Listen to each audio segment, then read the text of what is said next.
So I've been making quite good progress with the 1969 George Cleverley I've been restoring in the previous episodes. I thought I'd just show you where we are.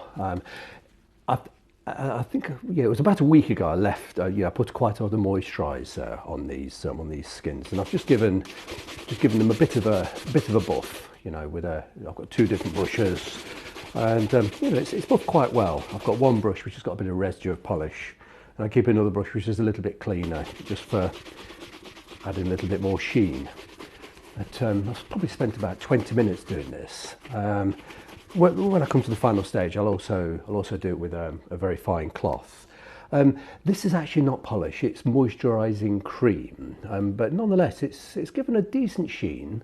And I just wanted to let you see exactly what stage we're at. I'm just about to apply a little bit more of the cream. I always call it moisturiser. One or two people have argued and said, well, that's cream polish. Honestly, truly, it doesn't matter what it's called. Polish, cream, so long as it does the job. What I'm after is moisturising the skins. The skins are very dry. This is a cream, it's a leather cream or shoe cream, or you could call it cream polish. It honestly doesn't matter what you call it. I'm just going to add a little bit more. The skins are probably 70-75% moisturised at this stage, and they've got a nice sheen, but I'm convinced we can go a little bit further. So I'm just going to take a little bit more cream on my dirty old cloth here, and just rub a little bit more in. See, moisturisers are designed to sink into the skin. They don't sit on the surface as you work them, like I'm doing just here. They sink into the leather. They go quite deeply into the skin. They don't sit on the surface. And polishers tend to sit on the surface of the skin, and they build up layer upon layer, and that's what causes the light reflection and gives the appearance of shine.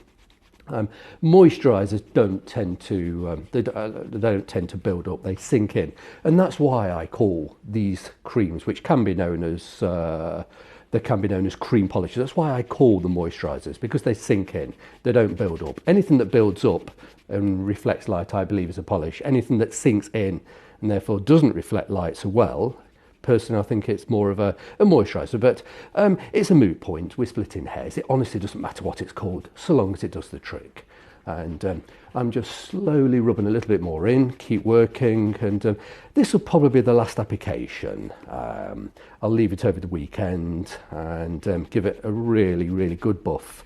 The more you buff freshly moisturised skin before you come to the final wax polishing, the better the result will be. Wax polish they don't really hide a multitude of sins. If there's a chip or a scratch, it'll be pretty much highlighted by the shiny polish building on the surface. And the more you polish it, the more it will sort of highlight that scratch.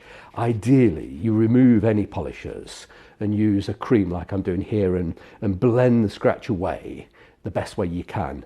And a little bit of friction, if you're quite hard rubbing with a damp moisturiser on the end of the cloth, it will sort of blend any chips and scratches away.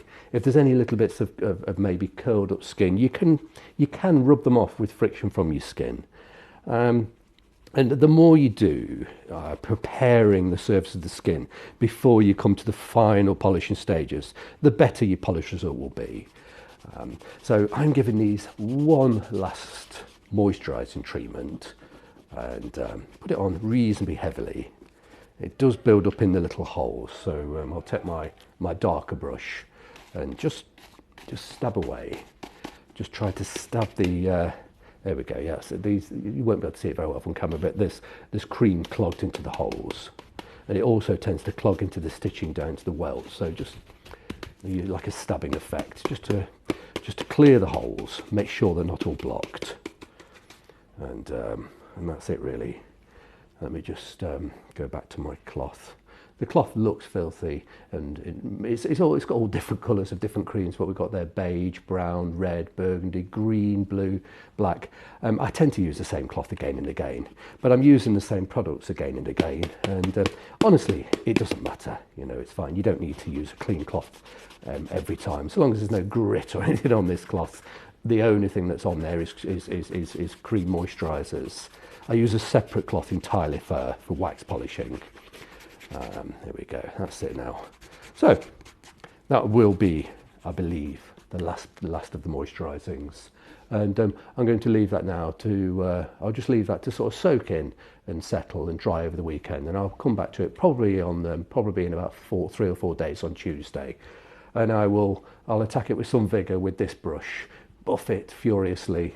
Then I'll go for the slightly cleaner brush and buff it again. That brush, the tips will go black, so I'll wash it with shampoo and give it a quick blast with the hairdryers to keep it really clean, because the cleaner the brush, the more of a sheen you will get. I'm not going to call it a polish, but you do get a really quite a respectable sheen, and that sheen is a perfect base for starting to build up the wax polishes, which we'll come back to next week.